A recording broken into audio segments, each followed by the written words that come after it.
I, D. Maxwell, S. Kemayah Sr., do solemnly swear that my presentation that I have come to make before the TRC of Liberia is the truth and nothing but the truth. So help me God. Please be seated. Sit down, please. You go in again.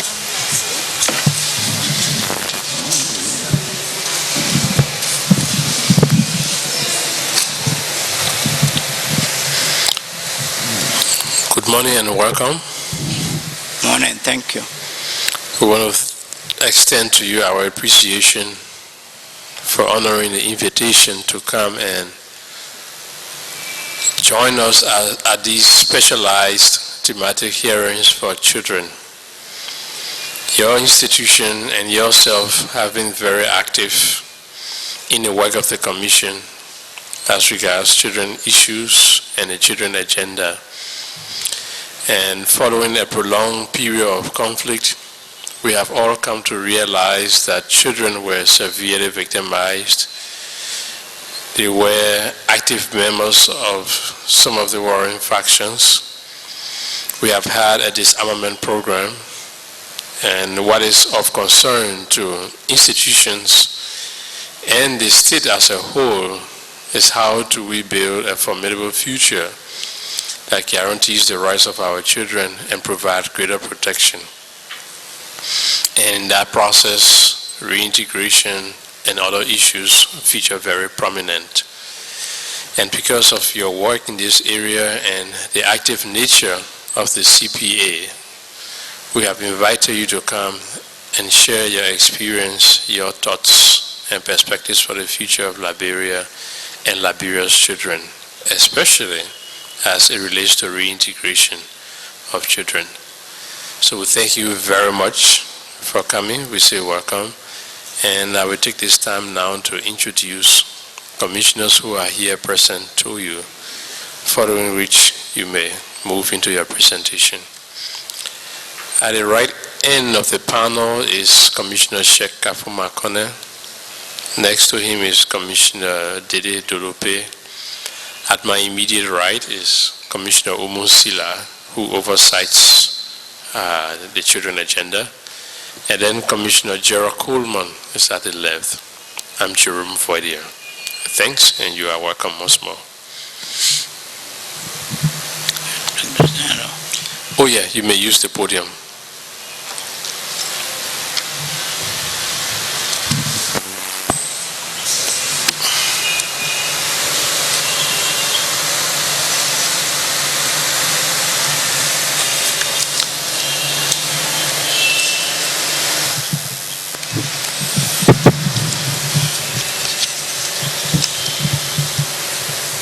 Thank you, Mr. Chairman.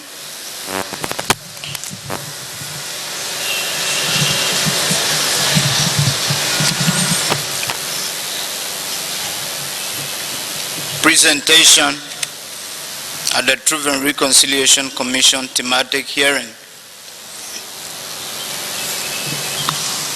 on the TRC Children Agenda by D. Maxwell S. Kemayah Sr., Executive Director of the Action for Greater Harvest.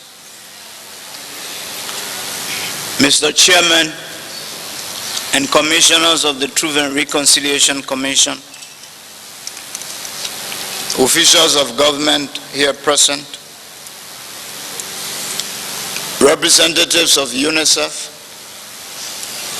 child protection agencies, other NGOs present,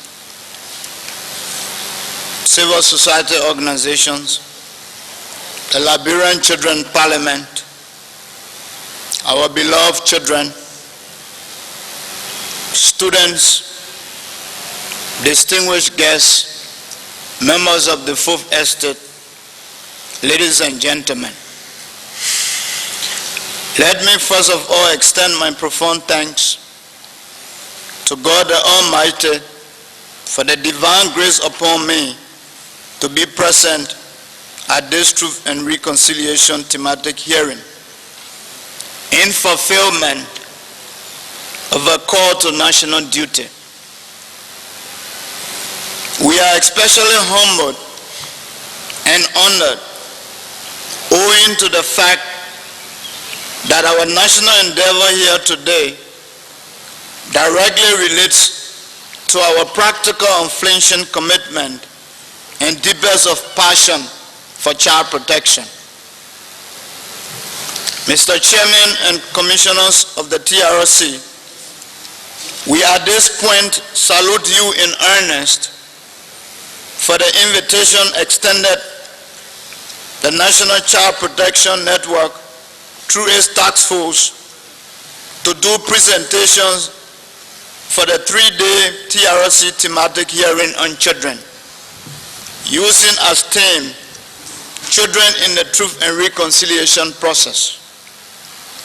We must admit that this is no surprise, as the partnership agreement signed between the TRC and the child protection agencies has from the onset to present been characterized by increasing trend of mutuality, shared vision, cordiality, professionalism, commitment, hard work, child-friendly process, demand-driven, and child protection values. We say thank you, Yah, in our Liberian way for everything. And moreover, passionately plead with you, Mr. Chairman and Commissioners, to please turn out in full as a bench, all of you, the TRC Commissioners, at the Monrovia City Hall on Saturday, September 27, 2008, as such turnout in full will continue to demonstrate to all Liberians and our international partners that indeed the TRC remains practically committed to the issues of children who did not only suffer most along with women during our crisis, but are also our most precious jewels and future leaders of our country.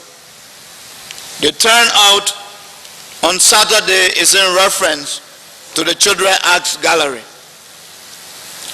For UNICEF, words cannot be found to describe how much we do sincerely appreciate your invaluable support to the TRC and the National Child Protection Network, child protection agencies in the implementation of the TRC Children Agenda. This is no surprise, a gesture from UNICEF, as UNICEF has been very supportive of all aspects of child protection during and after our crisis at all levels. To my colleagues of the National Child Protection Network, child protection agencies, please accept my debt of gratitude for according me the opportunity on your behalf to share my professional experiences through the team Children in the TRC process with specific topic reintegration and recovery in my capacity as Executive Director of the Action for Greater Harvest. The Action for Greater Harvest is a national non-governmental, not-for-profit, non-political, and community-based humanitarian organization established on October 7, 1996 by a group of Liberians. AGRA was formally incorporated with the Ministry of Foreign Affairs, Republic of Liberia, on October 8, 1996, and gained an accreditation status from the Ministry of Planning and Economic Affairs and the Ministry of Agriculture, Republic of Liberia, in November 1996.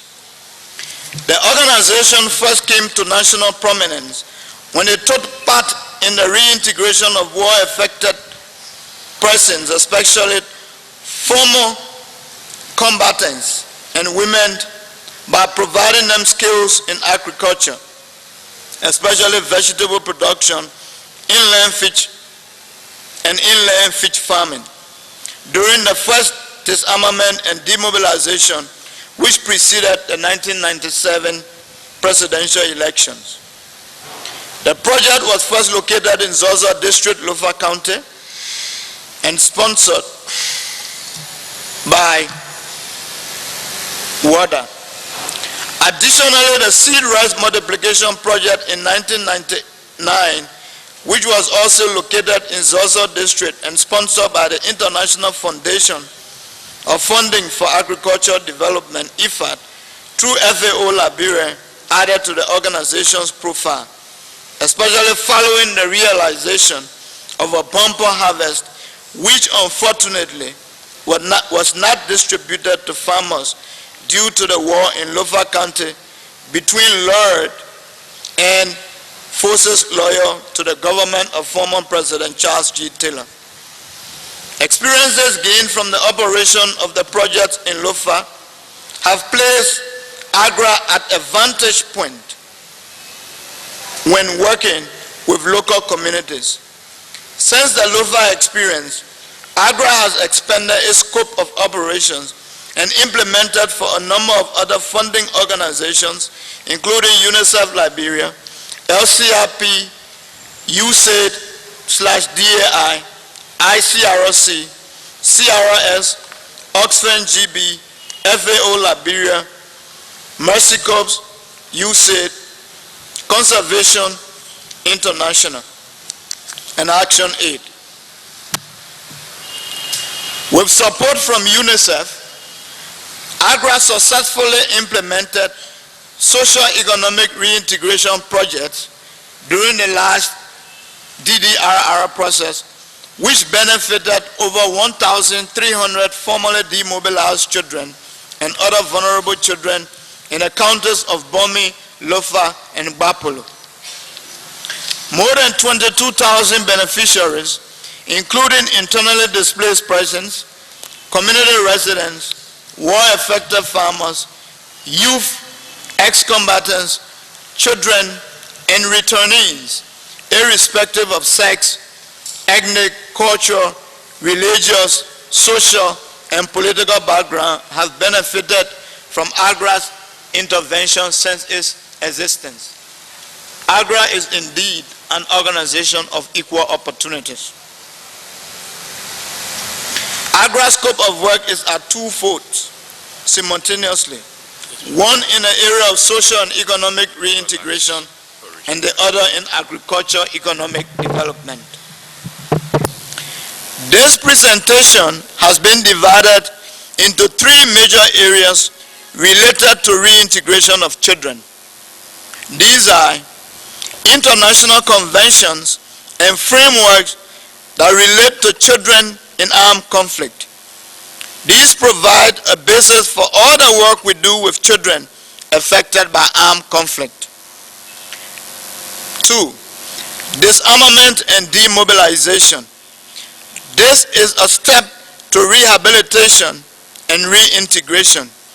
It is important to look at this process before we critically examine the reintegration process. And the last, reintegration.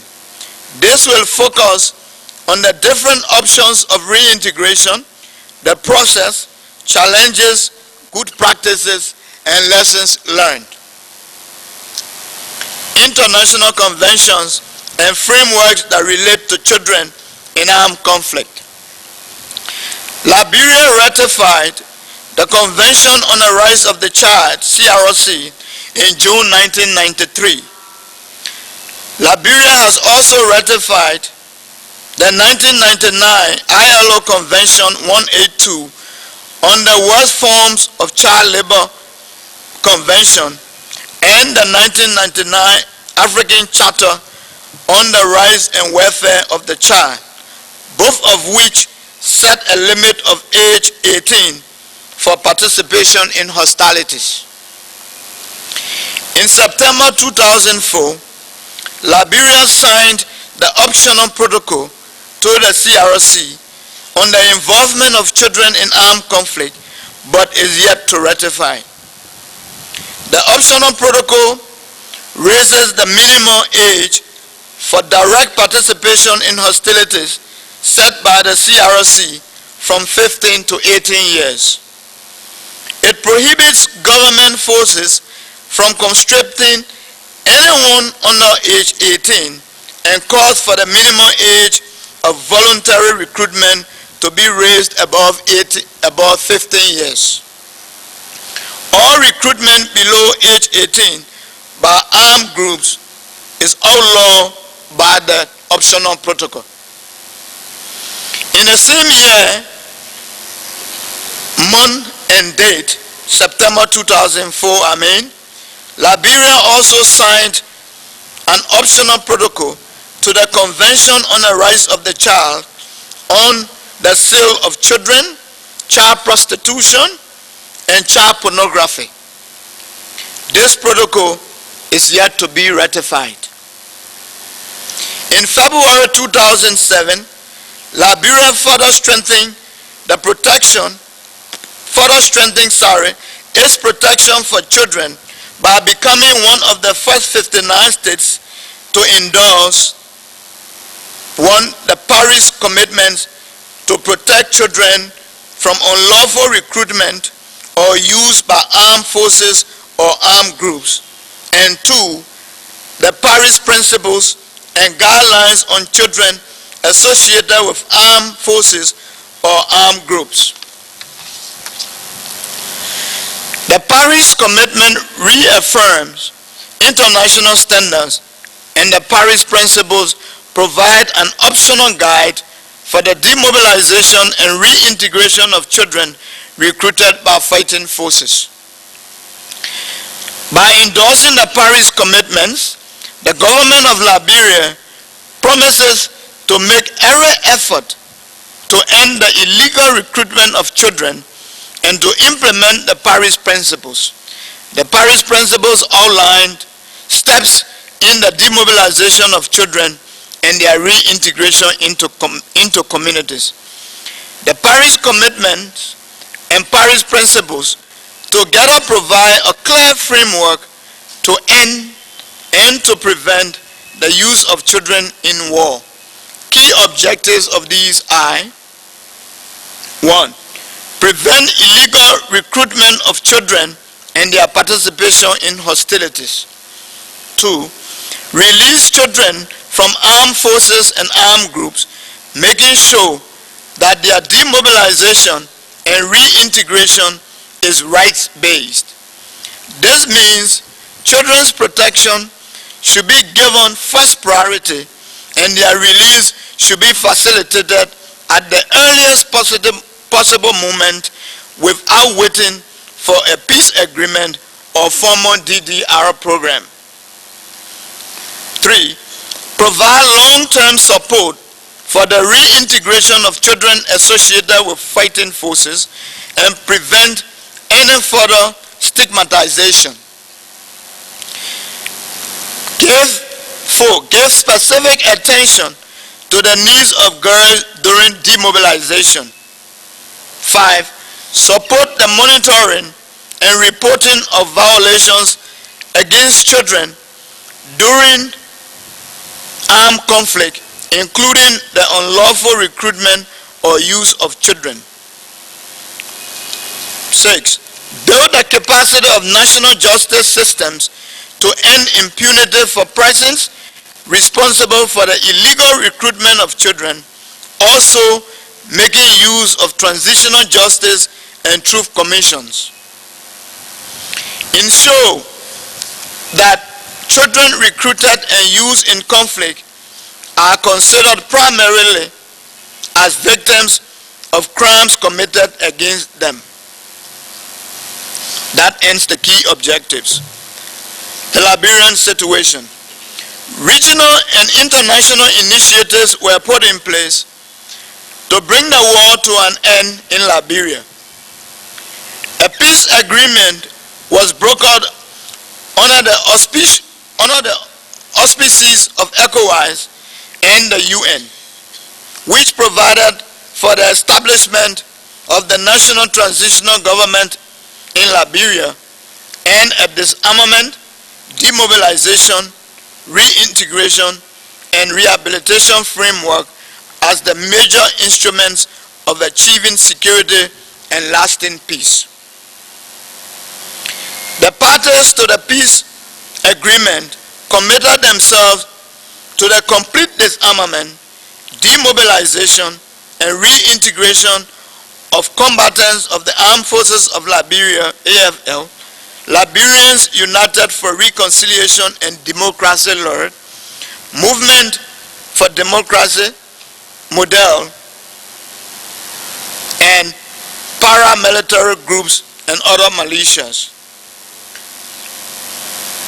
The overarching objective of the DDRR program was the consolidation of peace through comprehensive disarmament, demobilization, rehabilitation, and sustainable reintegration of all ex-combatants into civil society. The immediate objective was to consolidate national security as a precondition to facilitating humanitarian assistance, restoration of civil authority, promotion of economic and development. Guiding principles and assumptions. The program was based on a number of guiding principles and assumptions, which included a complementary military restructuring plan, B, beneficiary involvement and participation, transparent processing of the target group, sensitization and a nationwide reconciliation campaign, no retroactive demobilization, need-driven assistance, community-based support, coordination and partnerships linked to wider framework of the reconstruction and recovery effort and regional sensitivity. The success of DDRR program and the attainment of its objectives were premised on the following assumptions. A process of post-conflict reconciliation is developed. A national transitional government is formed.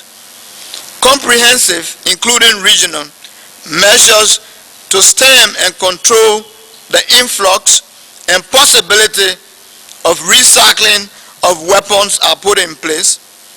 Irregular forces are disbanded and the Liberian security forces are restructured. A national recovery, community reconstruction, rehabilitation, and reintegration program is concurrently implemented. Other complementary political provisions in a peace agreement are initiated and implemented. And a complementary community arms collection program supported with legislative process outlawing the possession of arms in Liberia will be instituted and enforced following the completion of formal disarmament process. Implementation modalities. Reporting to and under the guidance of the National Commission on Disarmament, Demobilization, Rehabilitation and Reintegration, NCDDRR, the Joint Implementation Unit, JIU, was responsible for overall program planning, design, and coordination of implementation. A technical coordinating committee, TCC, was established by the JIU to consult and inform external program partners on critical issues of planning and program development with regard to the DDRR program.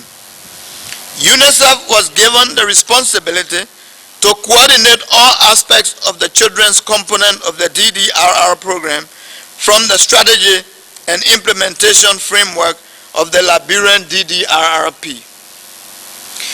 UNICEF went into partnership with both national and international NGOs to implement the DDRR program for the 11,780 children who were formerly demobilized.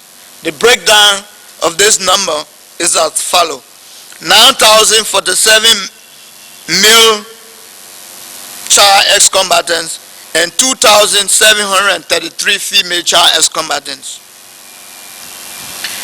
This represented 10% of the demobilized population. However, other organizations like Save the Children and International Rescue Committee also implemented reintegration programs for children associated with fighting forces. Disarmament and demobilization. Political and security aspect of the DD. Various political and military considerations influenced the planning of the DD at a policy level. The following are identified as major influences. 1. Schedule for the DD. The schedule given by the Security Council resolution to implement DD program in Liberia was not enough to build a capacity of all stakeholders to ensure involvement in the DD process. In December 2003, a large number of combatants reported for DD at Camp Shefflin and rioted because of lack of services, after which the DD program was temporarily suspended. The Camp Shefflin incident was reported both as an effect of a process that was carried out without adequate preparations and also as a reason for speeding the preparations for restarting the DD program.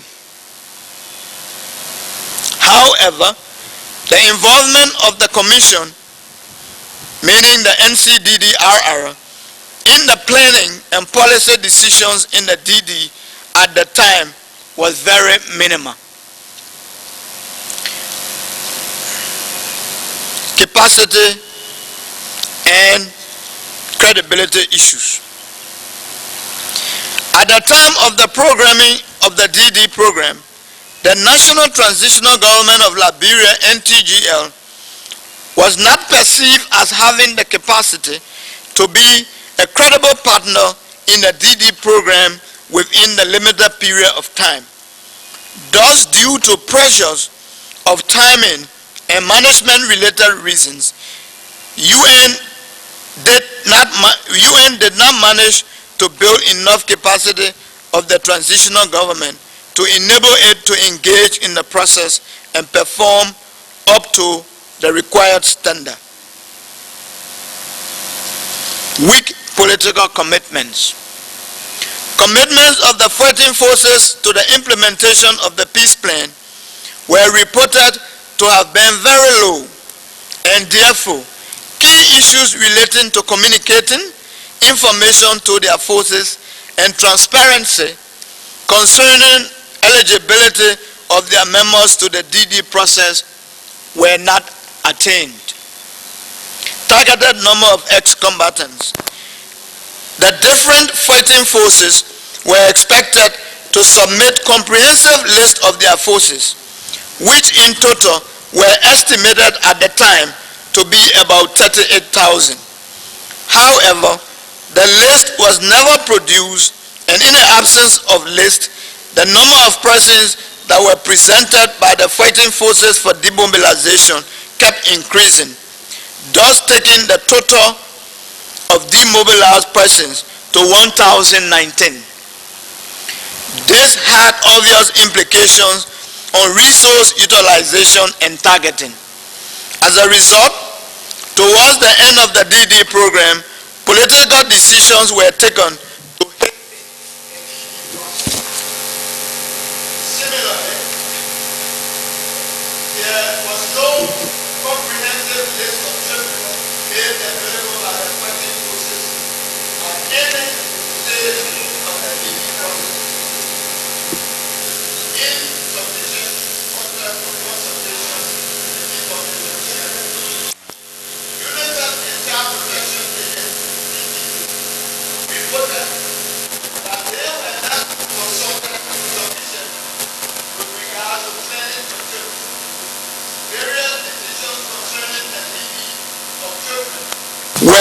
functioned without their involvement. One of such instances was the decision to pay Transitional Safety Allowance, TSA, in cash, a situation which resulted in a process of DD being manipulated by commanders and sometimes exposed the children to being abused and exploited.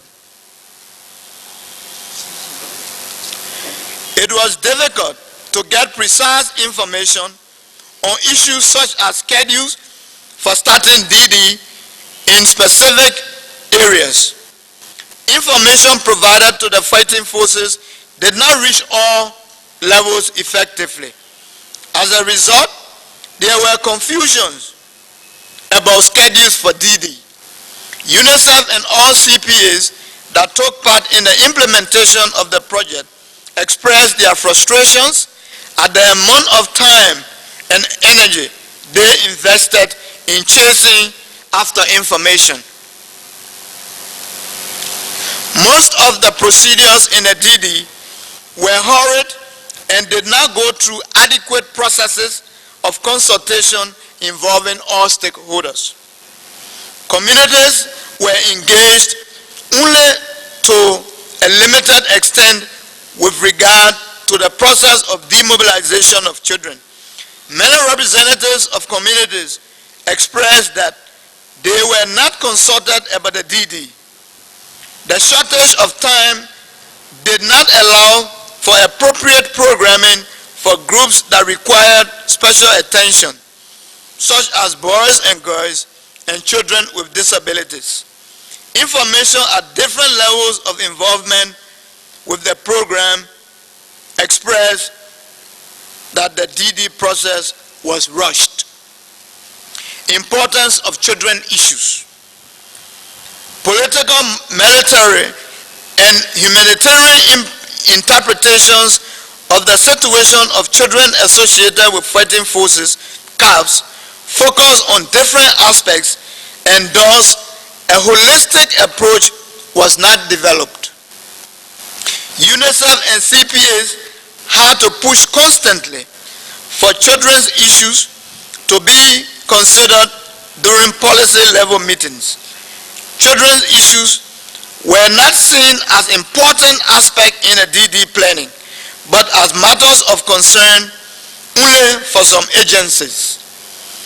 As a result, the issues were mostly seen as interferences in a military operation. Thus, it was experienced by most of the agencies as an exhausting and sometimes fruitless effort. Program strategy and implementation framework. The Cape Town principles define a child soldier as any person under 18 years of age who is part of any kind of regular or irregular armed force or armed group in any capacity, including but not limited to cooks, porters, messengers, and anyone accompanying such groups other than purely as family members. It includes girls and boys recruited for sexual purposes and or forced marriage. It does not therefore only refer to child who is carrying or has carried weapons. Based on the Cape Town principles, the eligibility criteria states that every combatant must demonstrate participation as an adult combatant member or as an adult combatant member of one of the above fighting forces at the time of the signature of the Accra Agreement. 2. Be an underage combatant, accompanying minor, unaccompanied minor, or any other participant under the age of 18 or female presenting with any of the above mentioned groups, or present acceptable proof of participation in the armed conflict as a member of at least one of the above mentioned groups, which includes a weapon presented by each combatant or a group comprised of up to 5 combatants with a group weapon. Preparatory measures and advocacy on behalf of children. Sensitization campaigns. A communication strategy was designed by the Communication Task Force of the Child Protection Working Group, which was coordinated by UNICEF. The communication strategy was developed to supplement sensitization efforts made by UNMIL with regard to ensuring that timely and appropriate information was delivered to children and women. Preparation of communities. Conducting dialogues with communities to accept demobilized children back to their communities was to be a lengthy process to have taken a lot of strategic intervention, advanced planning, and resource allocation. The history of the atrocities committed by CAVs in their communities of origins made this task not only time-consuming, but also an essential component of DD, which should have facilitated the rehabilitation and reintegration process. The agencies that were involved in implementing DD programs reported that these preparations were not possible because a budget was not allocated sufficiently in advance. Communities were not involved in discussing the necessity of and their roles in applying traditional curative and cleansing services that may have played important roles in the reintegration of demobilized CAVs. Psychological and social status of CAVs. The DD program was organized on the assumption that children, with the exception of gender differences, belong to a largely homogeneous group with more or less similar experiences and needs. Therefore, the psychosocial status of the different groups of CAVs was not identified before the start of the program. For example, children who were adopted and forced to fight and those who joined the fighting forces were likely to have different rehabilitation and reintegration needs. The activities in the interim care centers, ICCs, and drop-in centers, DRPs, should have also been organized based on the psychosocial profile of the children. Staff training. Staff of ICCs and DRCs were provided with training and orientation before and during the DD process on various issues relating to humanitarian standards, such as the Convention on the Rights of the Child, the African Charter on the Rights and Welfare of Children, and the Cape Town Principles.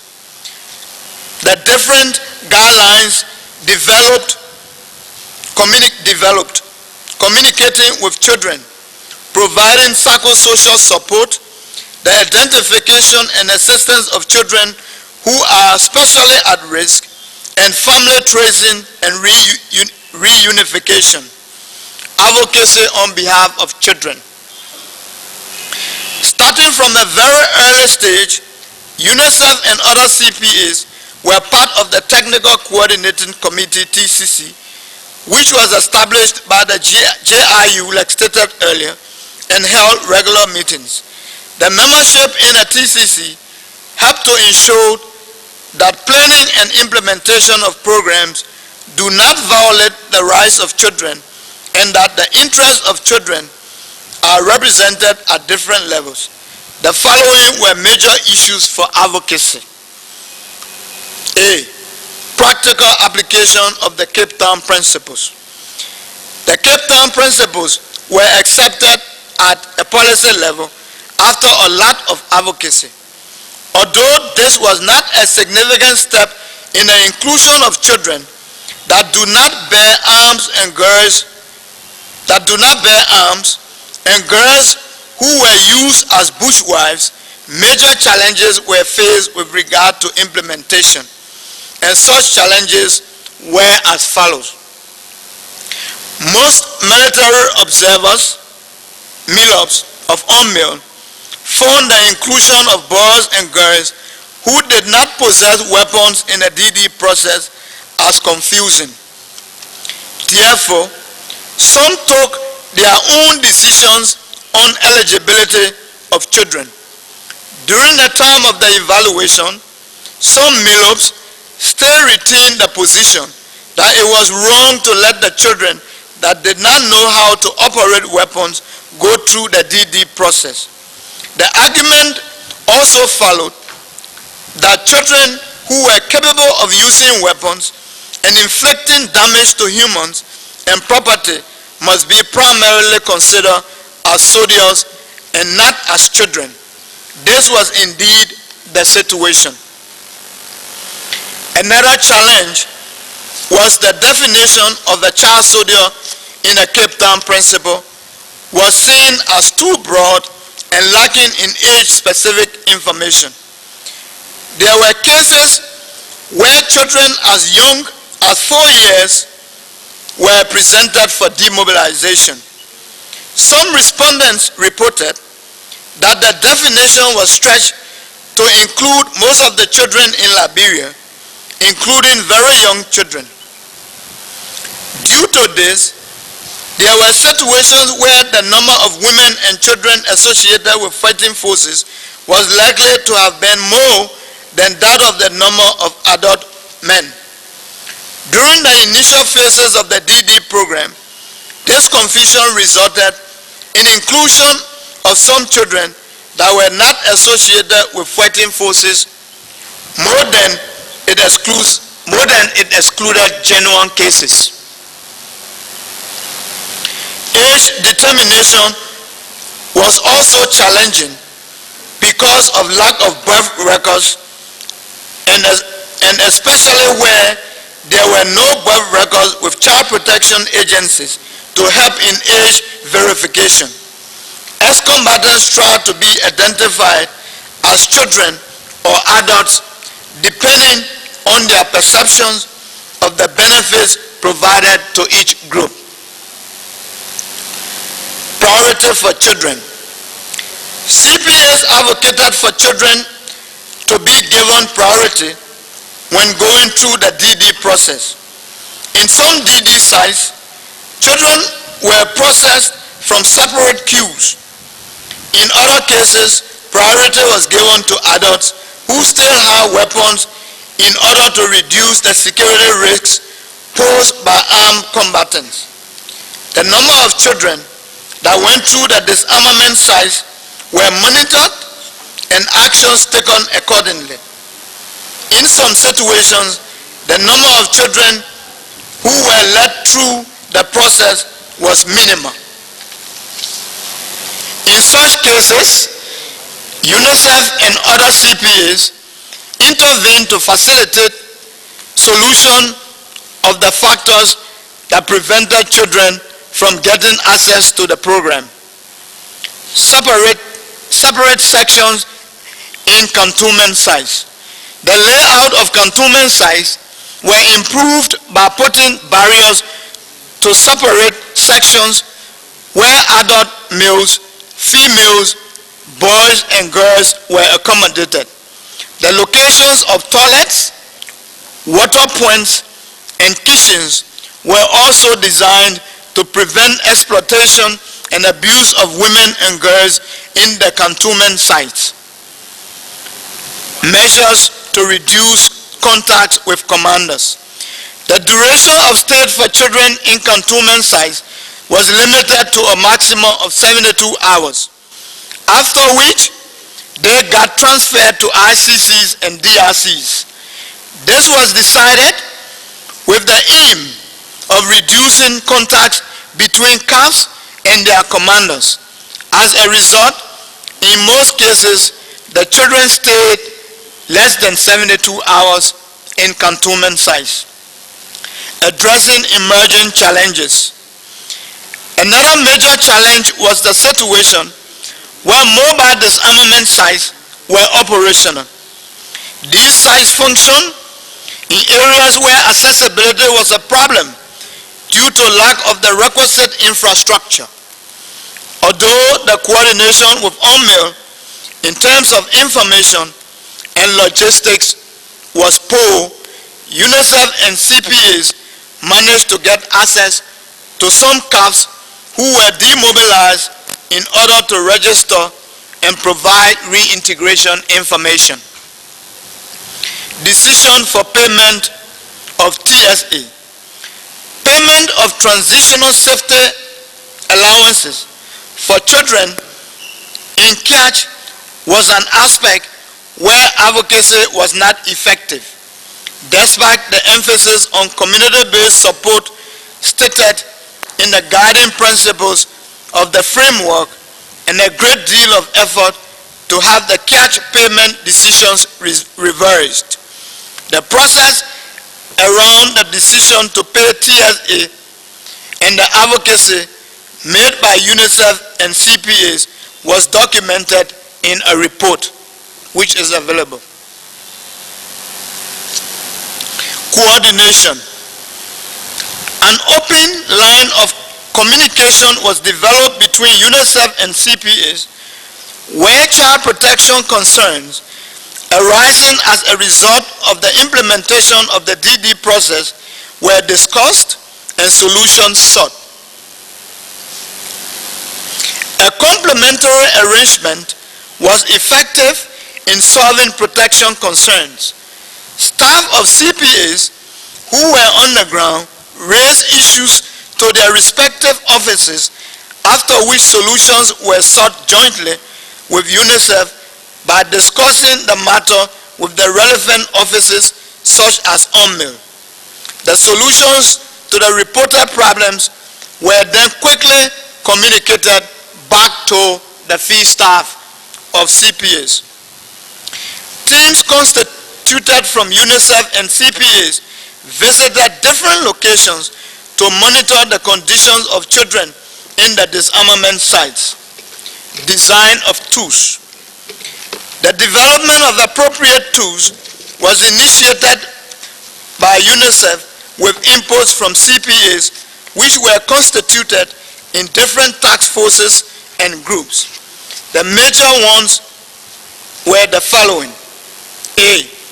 Guidelines and protocols for interim care centers in Liberia, which were used as a guide in the implementation of activities of the ICCs.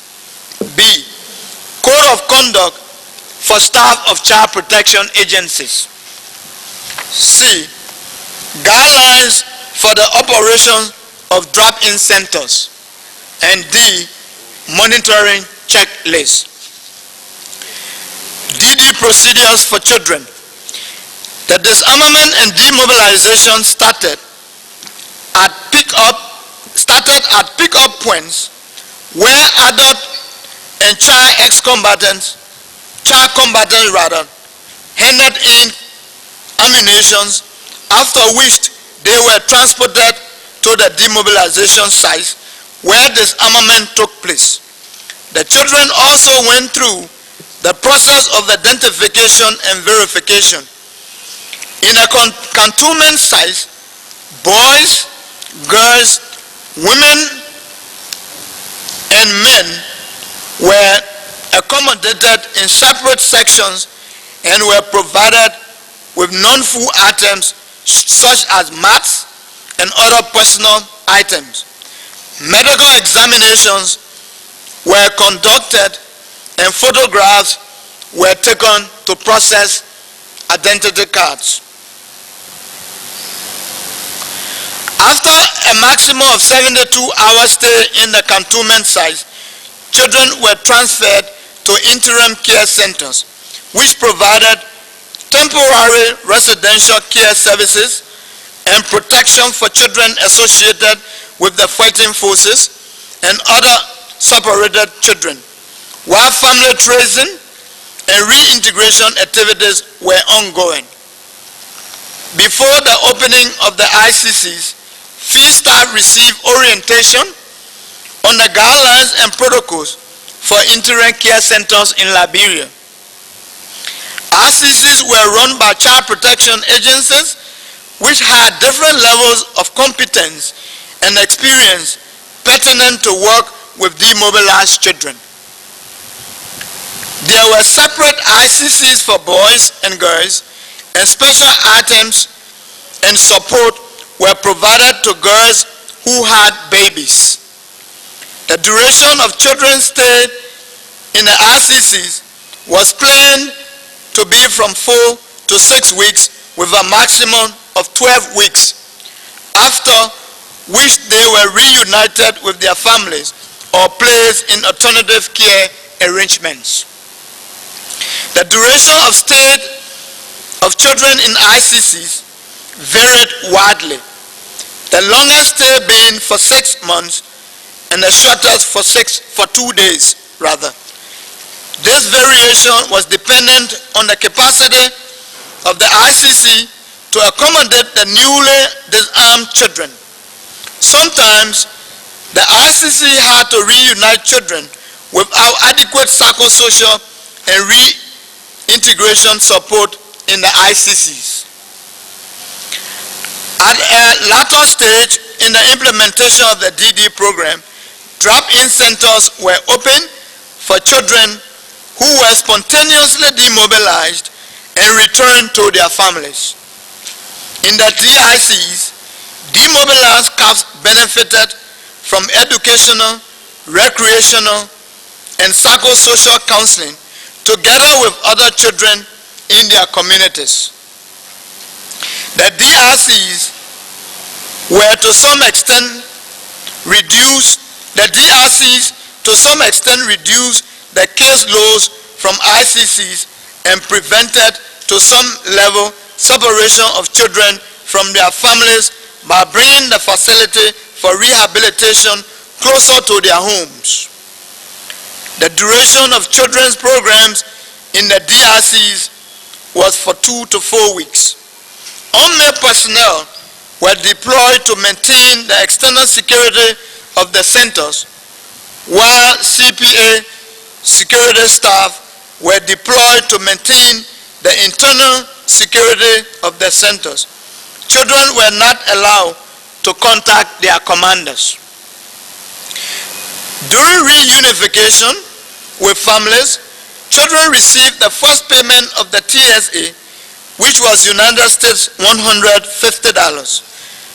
Parents and children were informed that the TSA was intended to help children in resettling in communities in terms of getting the children to start education, or in case of older children to consider setting up small-scale businesses.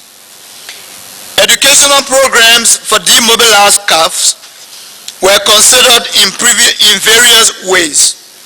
Non-formal education programs were provided in ICCs and DRCs so that the children can get basic skills that prepare them to join formal schools. Children who wanted to pursue skills training were also given opportunities to be trained in skills of their choice, and those who wanted to pursue education were referred to community schools. Reunited children were followed up in their communities by social workers in order to find out if they were still in the locations in which they were reunited, assess their adjustments in families, and their engagement in educational and skills training activities. After political decisions were taken to speed up and finalize the process of demobilization, emergency disarmament and demobilization procedures, which were referred to as mop-up exercises, were conducted. These happened in places where accessibility was limited due to lack of roads. Meal-ups and representatives of the fighting forces arrived to locations where combatants were gathered, after which they disarmed, registered, and paid the full amount of TSA. Generally, during these procedures, demobilized children were not provided with counseling and psychosocial support activities. In cases where UNICEF and CPS staff managed to catch up with those exercises, personal histories of children were recorded to facilitate support and follow-up in the future. Access of boys and girls to the DD process. Lack of a comprehensive list and a payment of TSA. These were major factors that influenced access of children. Once it was known that there were cash benefits to children, commanders in the fighting forces started to manipulate the process by collecting weapons from CAPs and giving to relatives or those who were willing to share the TSA with them. CAPs reported that this happened more to girls and young boys who could not defend themselves. Child welfare committees were organized in communities to assist in identification of CAPs that returned to their communities earlier or did not get access to the DD because they were left out by their commanders. Boys and girls who came from different units participated in workshops where they used drawings and symbols to reconstruct gender compositions and command structures in their respective units. In that exercise, the boys and girls indicated that there were many girls in their units. The children reported that older boys had 2 to 3 girlfriends that usually belonged to their own units. In addition, there were separate units where girls were organized under wives of commanders who engaged in full preparation. Based on this, it is likely that a significant number of girls were left out of the DD process. Girls were generally not sufficiently informed about the possibility of being included in DD. Some girls that went through the DD reported that they had to ask for interventions of other persons to be allowed to go through the DD process. Access to information.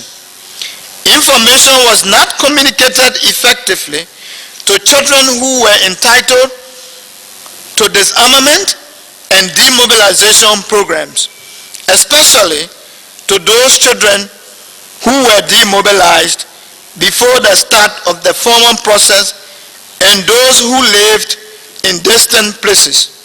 Faith-based organizations were very useful in disseminating information to children and educated commanders prior to the start of DD programs. Children reported having received information about DD from on-mail radio programs, from their commanders, and from peers. Radio programs were cited as most important sources of information. On the other hand, information received from commanders and peers were sketchy and confused. As a result, children had fears that demobilization may have negative consequences. They also had unrealistic expectations in terms of the amount of benefit that they were entitled to get after demobilization. Some children reported that they were promised a large amount of money and horses as compensation for their engagement in war. Shift in emphasis to weapons collection. The practical implementation of the CTP, which is the Cape Town Principle, was largely dependent on the interpretations by the on-mail military observers and other military personnel who were in charge of the DD process. When political decisions were taken to speed up and finalize the DD program due to increasing number of combatants, the emphasis shifted towards disarmament. Thus, CAFs who only presented or demonstrated their ability to operate weapons were given access. Some girls reported that their friends were rejected because they had faulty weapons. They reported further that they were hesitant to report for demobilization because they feared that they would have been asked to dismantle weapons as proof of their engagement in the fighting forces. Gender influences and stigma.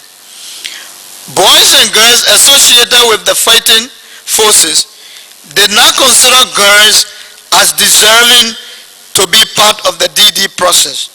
Thus, they did not come forward. From the evaluation conducted by UNICEF and CPS in 2006, in one of the focus group discussions, the girls in the group reported that their understanding of DD was that it was a process of disarming boys so that they stop fighting. The extent to which this perception was also shared by commanders was not investigated.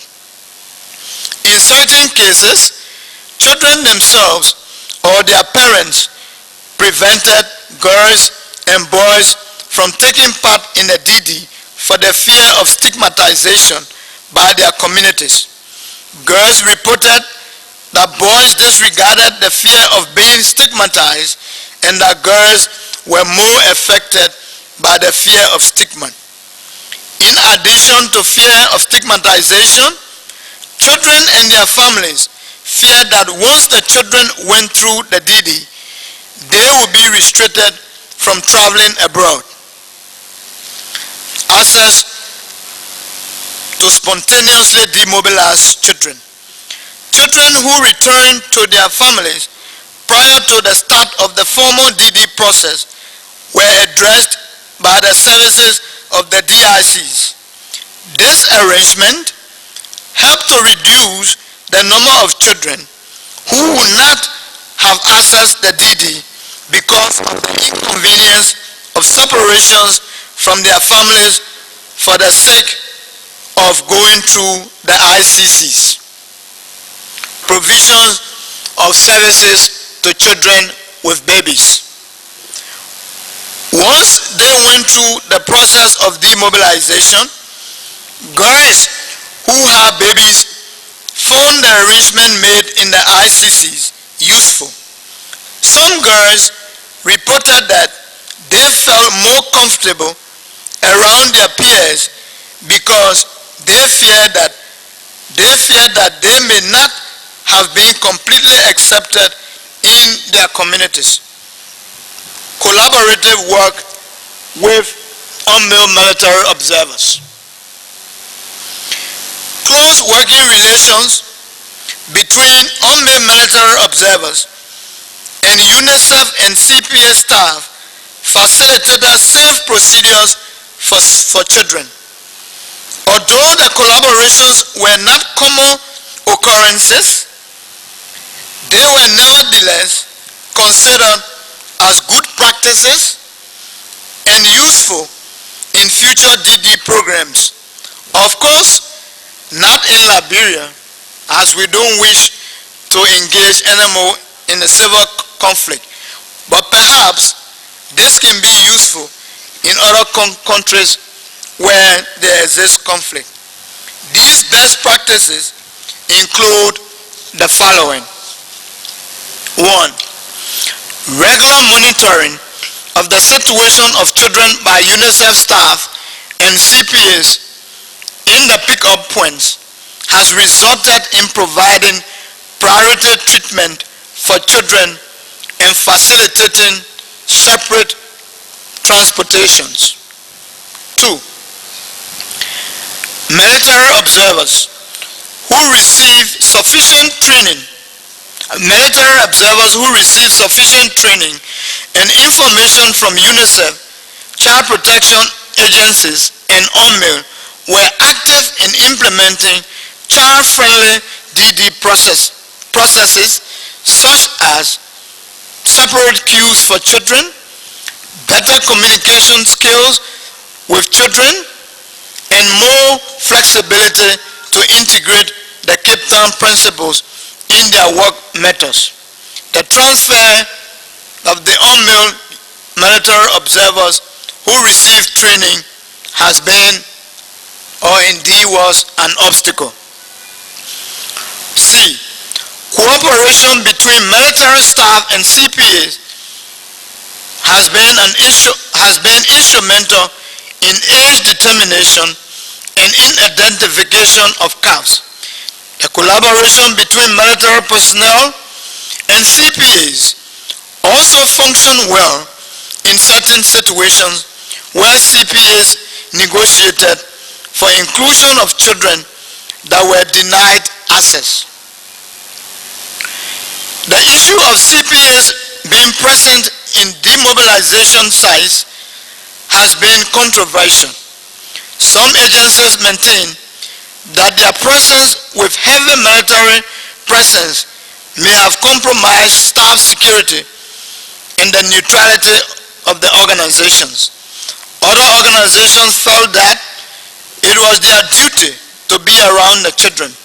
Regardless of the positions of the organizations, it was obvious that the conditions of children would have been worse without the presence of agencies that represented children and advocated for their rights. A practical example was the support given to MILOBs, such as in interpreting where there were language problems.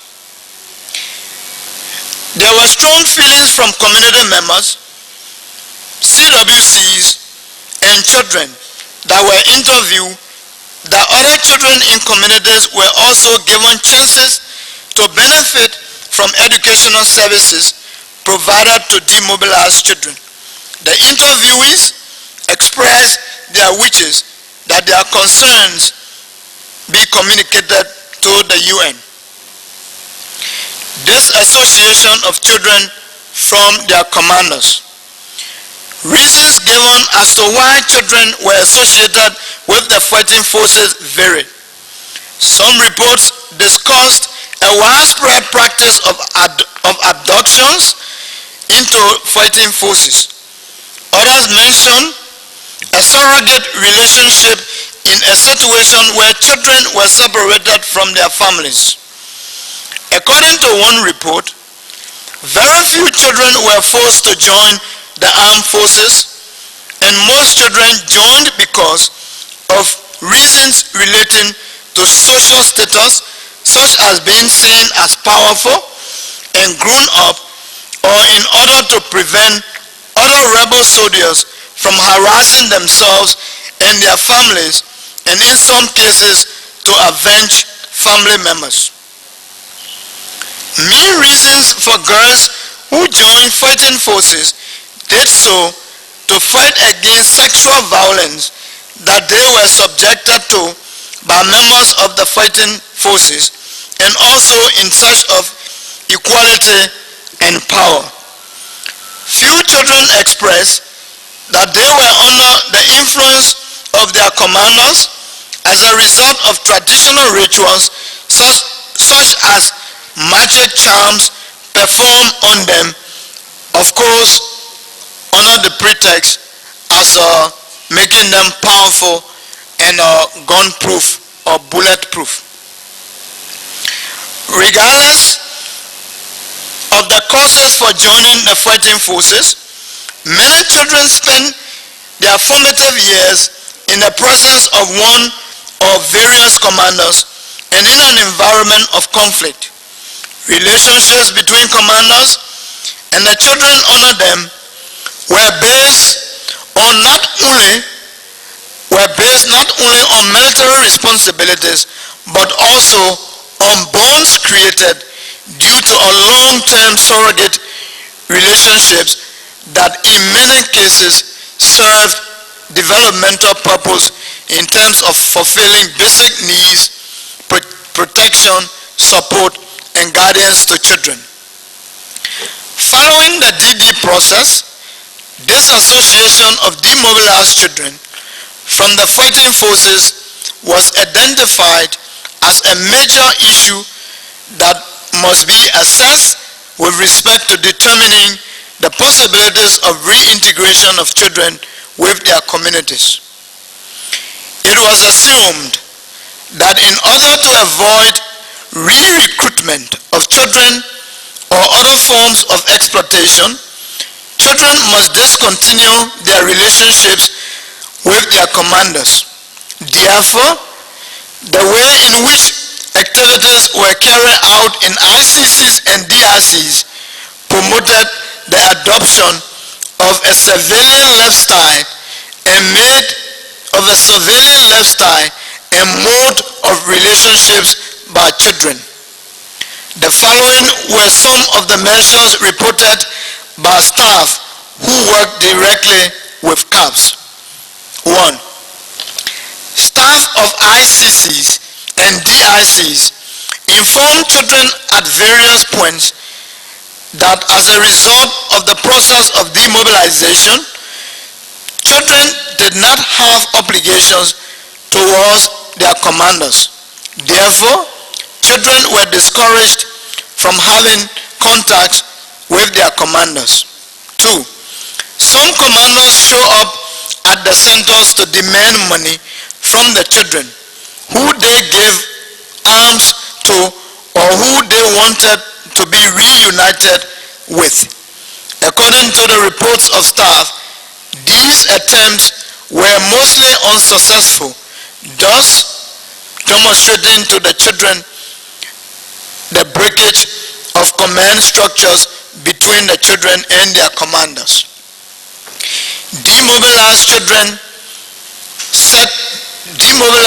set their own ground rules to govern their behavior while in the ICCs, which involved the participation of all children.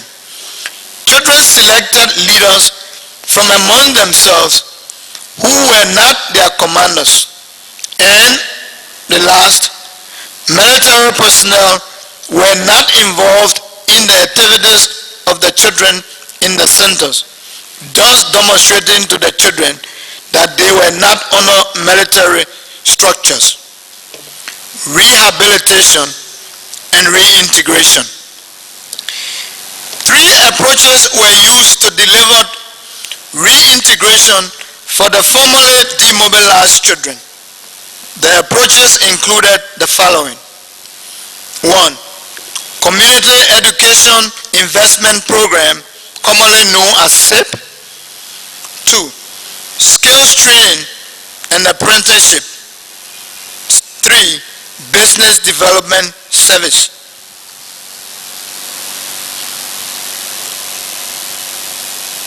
To go into details of the different approaches, we begin with the Community Education Investment Program.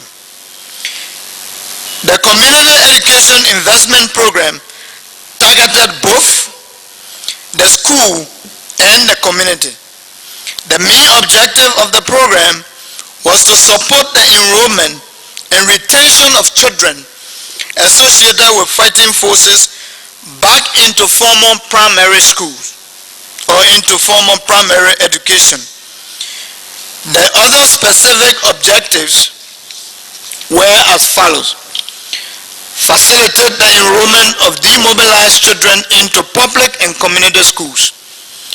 Build the capacity of school authorities that included county education officers, district education officers, head teachers, and classroom teachers to support the formerly demobilized children in schools through training in basic psychosocial helping skills.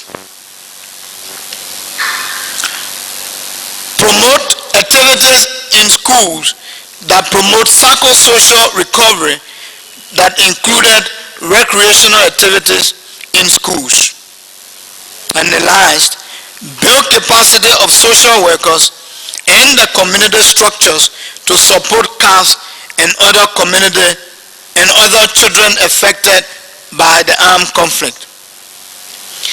Educational supplies were provided in return for the child's free entry into schools.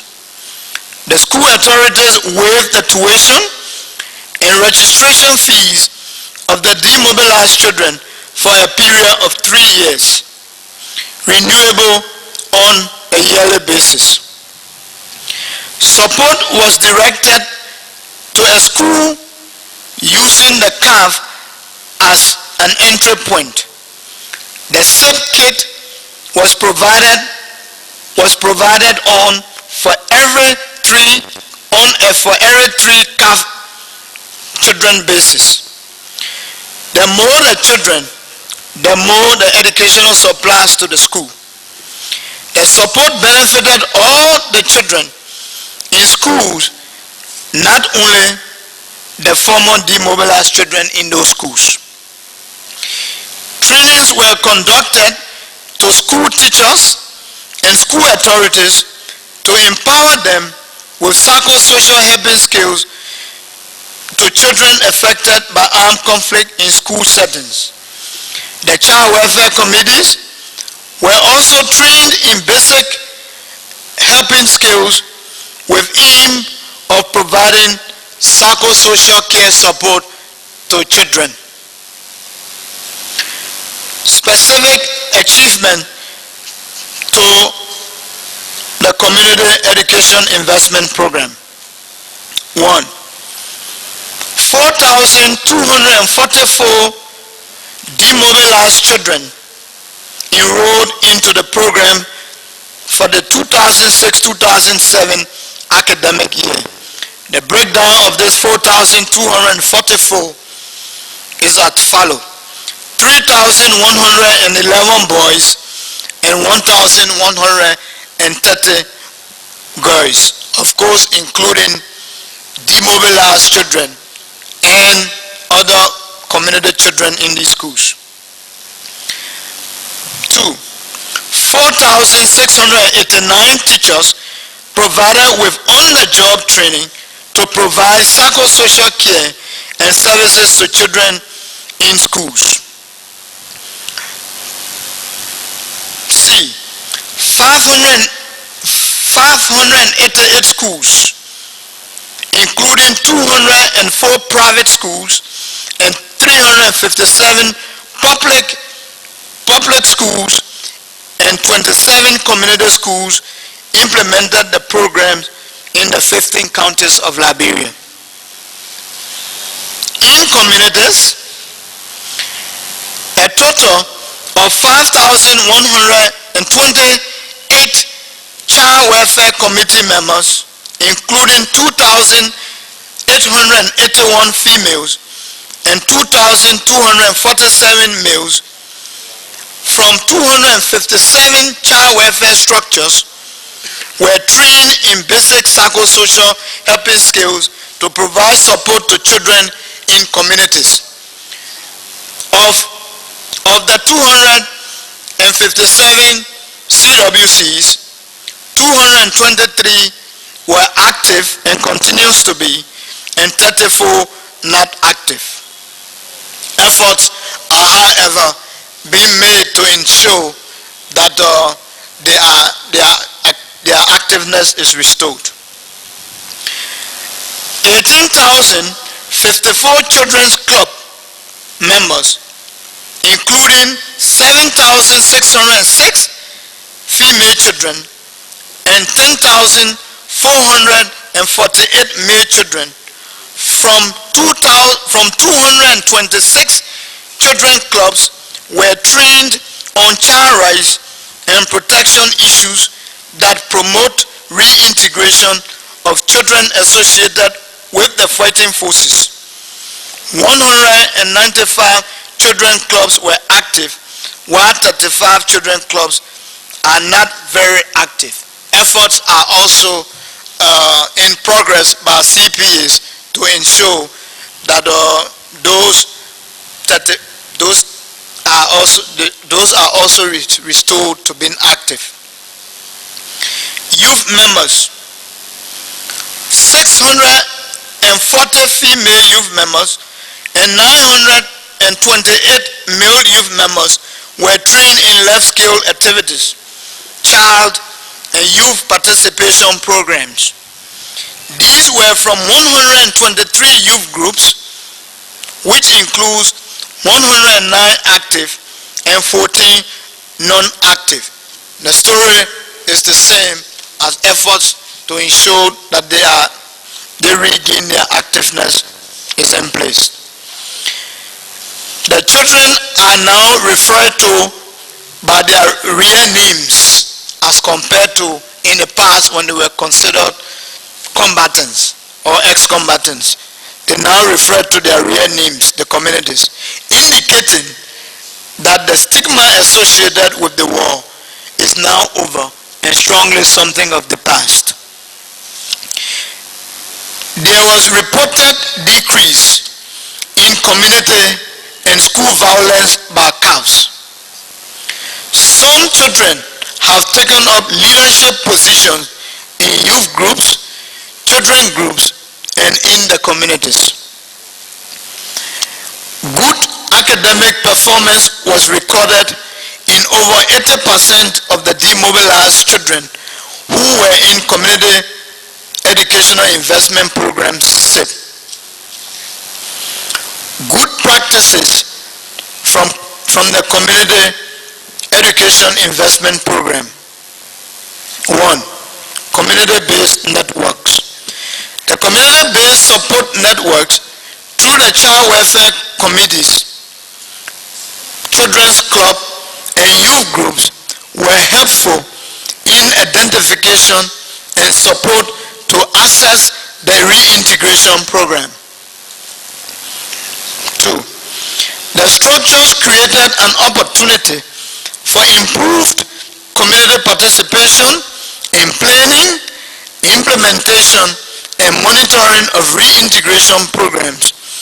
In the end, it enhanced the community ownership and sustainability, though ensuring a stronger sense of belongingness by the Liberian communities in the process.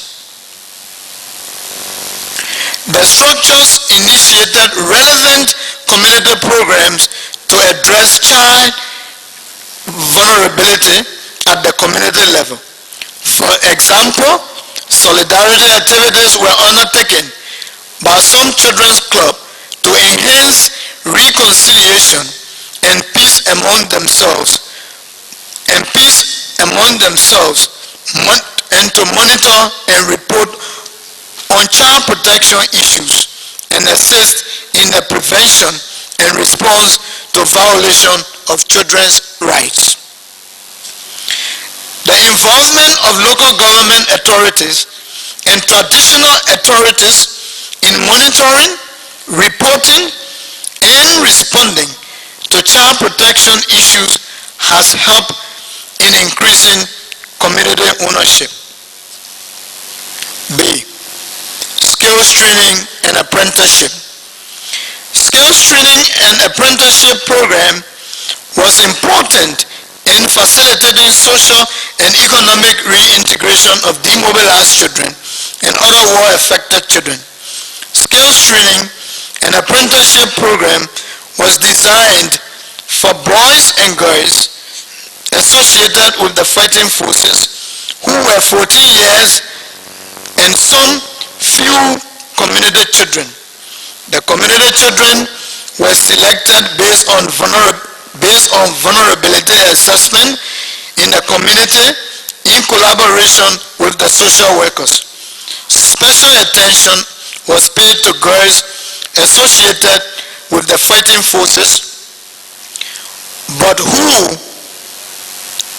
were left out of the formal demobilization process, or other pregnant girls and child mothers. Important information on skills training and apprenticeship options. Skills training was a viable option for older children, 14 years and above, but not beyond 18 years. Children younger than 14 years were encouraged to enroll in the formal educational system. Skills training was not to be provided at the expense of formal education, but to help those children who lost a considerable period of school while serving in armed groups. Skills training was provided alongside the accelerated learning program for those above 14 years. Specific objectives for the skills training and apprenticeship: increase opportunities for employment through self-development of children given the current labor market. Of course, you will agree with me that unemployment remains a very serious challenge in our post-war reconstruction drive. Provide trainees with the basic literacy, numeracy, and small business management education.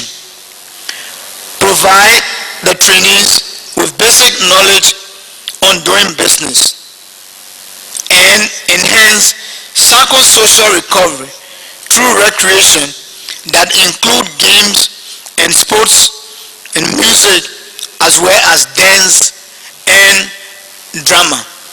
Of course, also included is the provision to the trainees of training in life skills education, such as sexual reproductive health, hygiene, promotion, and the like. Trades. A labor market and training needs assessment was conducted jointly by the ILO, International Labour Organization, and UNICEF in 2004. The assessment mapped out reintegration opportunities for children associated with fighting forces in the various counties. This was used to guide the different trades offered in different counties.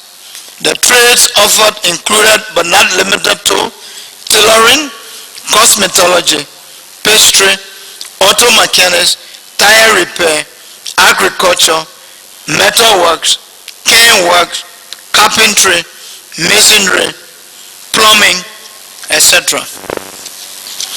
In addition to teaching the specific trades, literacy and numeracy was taught to the students because the literacy level was very low. A basic business skills was also taught to orientate them to basic business knowledge. Psychosocial support was an integral and important part of the program to ensure that the psychological recovery need of the children was met. Achievements. Quantitative. A total of 5,426, comprising of 3,252 boys and 2,174 girls, children associated with fighting forces, and community children underwent a 9-month skills training.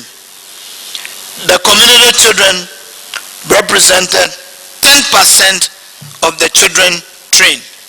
Of course, why we desired to train a greater number of or portion of the community children, this was due to donor requirements, as some donors gave funding and had restriction as to the use of such funding on the ex-combatants' millet. The assessment conducted May 2007 showed that over 95% of the vocational skills training graduates felt they were accepted and valued by the community. In this sense, in fact, they have potential, they have skills, and were demonstrating those skills in their communities. The qualitative statements from the CWCs and the artisans indicated that the children had socially adjusted. They were now fully reintegrated socially into their communities, according to feedback from the community structures, and in fact children themselves. No reports of deviant behavior were reported during the 2006-2007 academic year. Good practices in the skills training and apprenticeship program. New organizations that were funded purely for vocational skills training were brought on board and trained in basic child protection issues. The traditional child protection agencies were instrumental in training the staff from those new organizations. The new organizations brought on board also expertise which the traditional child protection agencies did not also have. Most of the children in the program have missed out on formal education. The numeracy and literacy in the program help in filling the gaps to some extent. This created an opportunity for some children to continue with formal education while others to access continuing through adult learning. The skills training program encouraged children to access formal education as well. Most programs were realigned to fit in the formal educational timetable of Liberia. This enhanced their literacy and numeracy skills. More importantly, some of the children have been able to continue with their education with support from income being generated from the skills they acquire through the skills training programs provided by CPS and supported by UNICEF. The skills training program contributed in building the capacity of the local artisans through training in business skills and basic helping skills. Placement of children with artisans was a good practice and helped children remain in their local setting. The retention rate of the children by the artisans upon graduation has been high, as many children have remained with the artisans after the training. More important has been an element of mentoring children. The children have used the artisans as points of references in developing their skills. The minimal support given to the artisans during the training and in the Business Development Service BDS has boosted the economic capacity as well as basic psychosocial helping skills. Beyond looking at the skills training on the economic dimension, it created a normalcy in the children's way of life. Normal routine activities were introduced in the lives of children together with psychosocial component that formed a key aspect of the program. This also created a key network of helpers for the children at the community level, such as the child welfare committees. The helping skills are being applied even after the end of the program. Recreation was a major component of the children's skills training program. This was spearheaded by the social workers. Games were organized and community children were always asked to participate in these programs. The games increase interaction between the community children and demobilized children in the program. Music, dance, and drama were some very important components of the recreation programs. Beyond enhancing children participation, the music and drama was used to convey very important messages like living in harmony, life after the war, HIV, AIDS awareness, and sexual reproductive information or awareness. Many of the girls that demobilized were either pregnant, had babies, or became pregnant during the training. The program created a friendly environment for child mothers, where a room was created and facilities like mattresses, toys, among others, were placed for their babies. This attracted many child mothers to the program as they felt comfortable to come with their babies. This helped in not only attracting the girls in the program, but also retaining them in the training program. The children in the skills training were not paid monthly transitional safety allowances like in the adult programs. In the beginning, more effort was placed on sensitizing the children and the community on this aspect of non-payment of allowances. The approach yielded a lot in that the children were able to concentrate on the acquiring of skills and not on the money element. The promise of a toolkit and startup capital was another incentive to the children, and this promise was indeed fulfilled throughout the reintegration process of the children. The criteria laid down to graduate included regular class attendance, completing a range of items stipulated in a course, and attaining the pass mark. The introduction of external institutions to assess the children's readiness for graduation not only kept both the trainers and trainees on their heels, but also helped in ensuring the quality of the training. The inclusion of business skills as a subject was important to orientate the children to basic business knowledge. This has provided a good basis for the business development service support after the graduation. Development of outputs for each trade was important because the trainer knew that the trainees must be taught those outputs if they are to graduate.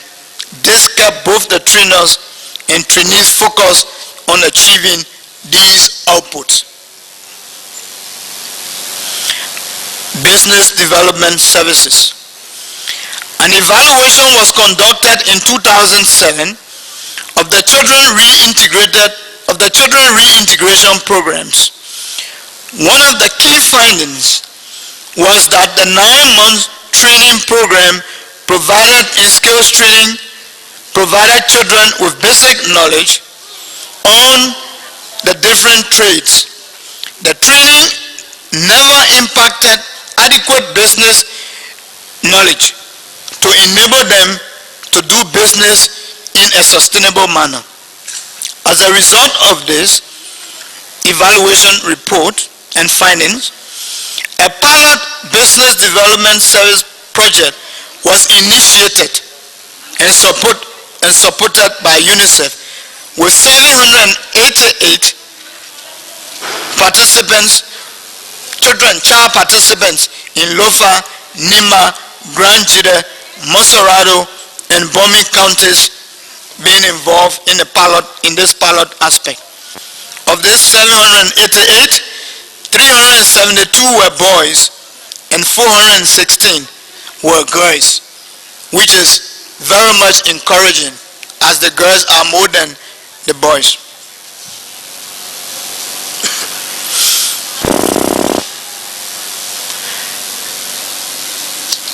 Objectives of BDS: to ensure a sustainable economic reintegration of formerly demobilized and other children affected by armed conflict through delivery of business development services. Specific objectives: to provide refresher training to business development trainers in delivering business development services to these children. 2, to provide appropriate advisory business services to BDS participants to improve their businesses. 3, to build the capacity of existing community structures to adequately support BDS participants. And 4, to ensure adequate linkages are created for the business development service participants with the private sector. Achievements in the BDS. Over 80% of the children accessing BDS are in formal education. They are able to pay their school fees that range from $2,000 to $3,500 Liberian dollar for their education per year. More than half of the girl participants have babies that range from 1 to 2. Most of these babies were also in school. They reported being able to pay school fees for their siblings as well as their babies.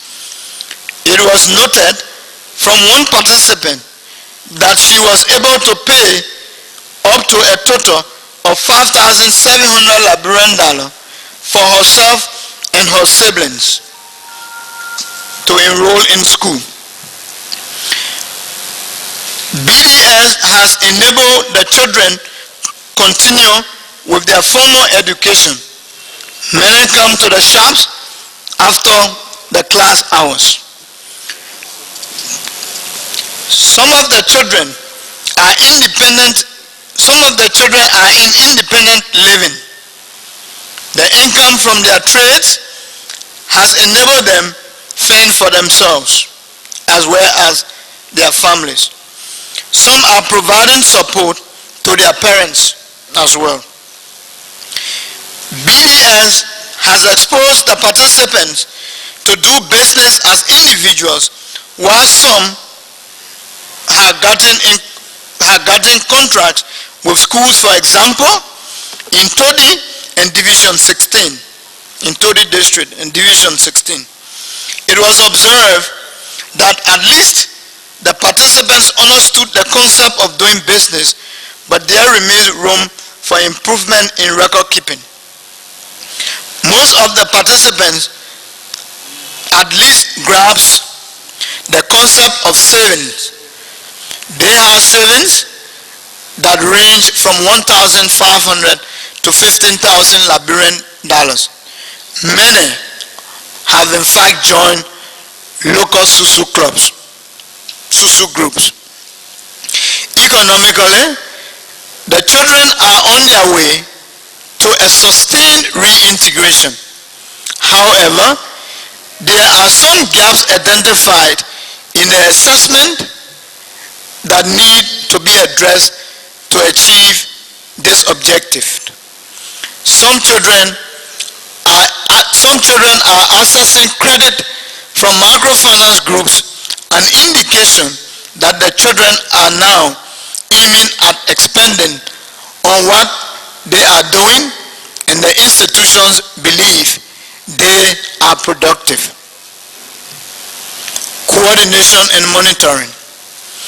UNICEF had the overall responsibility for the coordination of all children's components of the DDRR program. At the county level, this role was undertaken by the lead child protection agencies, who were expected to report regularly to UNICEF.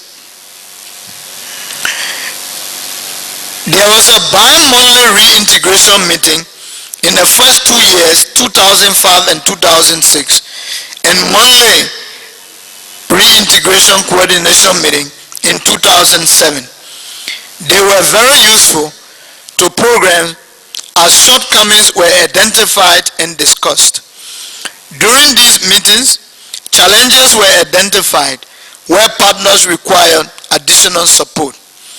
The quarterly monitoring visits were organized with implementing partners and monitoring tools developed with them. The implementing partners visited projects in a given county using a monitoring checklist. The partners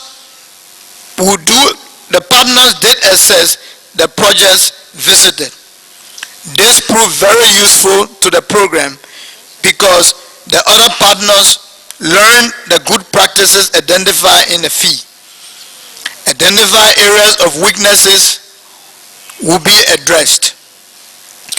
Some other key activities were undertaken in coordination. 1. Maintain a central database for CAFs, ensuring no duplication of children in RRR programs implemented by the CPAs. 2. Liaise with NCDDRR to ensure data related to verify data related to CAFs. 3. Support the lead child protection agencies to coordinate counter-based activities. 4. Facilitate development of various tools and frameworks for harmonization and improved program implementation. That included development of psychosocial training manuals, guidelines for skills training, SIP, joint quarterly monitoring, punching of ID cards, terms of reference for community structures, children clubs, and county lead agencies. And last, regularly reporting on the RR component for children on the APC.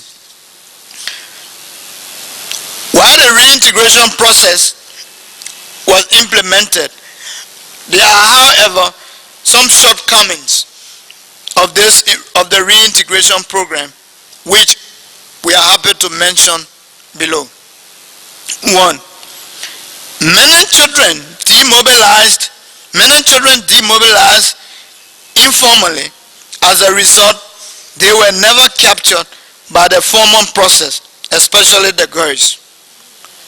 2. The community children constituted 10% of the children in skills training program.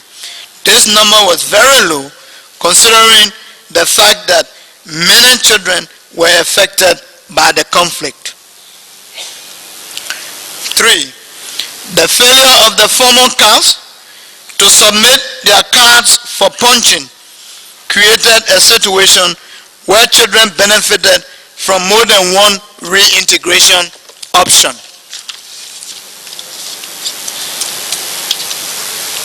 Next, some counties like Grand Cru were not accessible at all. It took time to deliver services there.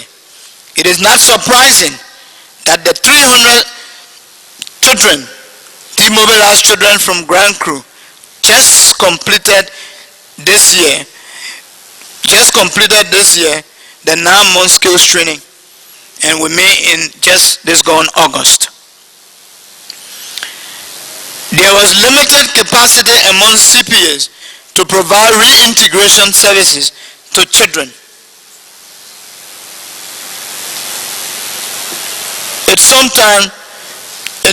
Sometimes to build the capacity. Sometimes rather, this capacity was built of the CPAs with support from UNICEF. Some key ministries like the Ministry of Education was absent on some of the key initiatives meant to enroll children in school, like the SIP program. Mr. Chairman and Commissioners of the TRC, we are very much pleased at this time to put forward the following recommendations for your consideration. 1. There is a need to addressing the needs of the children, especially girls that were left out of the reintegration process. There are indications that a good number of girls never came through the formal demobilization process. In a wider vulnerability assessment, there is need to identify this category as their vulnerability gets compounded with the past history. 2. Ensure that the children who enrolled in SIP continue to be supported in schools. This could be done at the community level through the PTAs, for example, and of course through the government with its line ministry, the Ministry of Education taking the lead. 3. Post-reintegration support. The evaluation conducted in 2007 points to the need of increased support, especially to those who went through skills training. There is need to mobilize resources to support the children for a long time. Such support will create employment opportunities for these children and youth, thereby reducing the unemployment rate in our country and child-related crimes. Reintegration in our mind was not seen from the standpoint of a process, so we wish to recommend that the reintegration be seen as a process and therefore be continued, even well beyond the process of this TRC, as you will agree with me that even during this process we have children who come to tell their stories, and as the result of such stories, the need for psychosocial support for those children and follow up in terms of reintegration cannot be overly emphasized. Next, there has been a remarkable progress in de-linking former child soldiers from their former commanders. However, some children remain attached to their former commanders as a result of the economic dynamics. Some of the commanders control means of production, and the former caps are providing labor to them. There is a need to carefully monitor this relationship to ensure it is not exploited, as this could be dangerous for issues such as re-recruitment. A successful reintegration program starts with a well-planned disarmament and demobilization. There is a need to adequately involve child protection agencies in the entire reintegration or DD process. Formal DD process is important. However, in many contexts globally, children demobilize in non-formal ways and means. A more comprehensive approach should be developed to address the needs of those who demobilized formally and informally.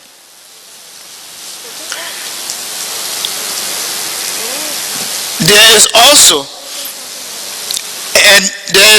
also more than an urgent need for the government and the TRC to ensure that the psychosocial support to schools and communities is sustained, and if possible, be included in the Ministry of Education curriculum.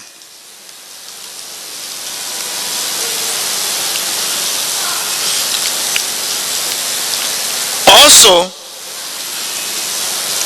it is our recommendation that the TRC and the government of Liberia should consolidate their practical commitment to the protection, growth and development of children by signing and ratifying all outstanding international protocols in relation to children. Like you heard during the presentation earlier, there are indeed protocols that have not been ratified. In conclusion, the work done in Liberia on the reintegration program for children featured prominently in the 2007 Paris meeting that has given rise to the Paris commitments and Paris principles. We are happy to have contributed to the process that enhance the protection of all children affected by the armed conflict. Mr. Chairman, Commissioners of the TRC, our beloved children, ladies and gentlemen, I thank you.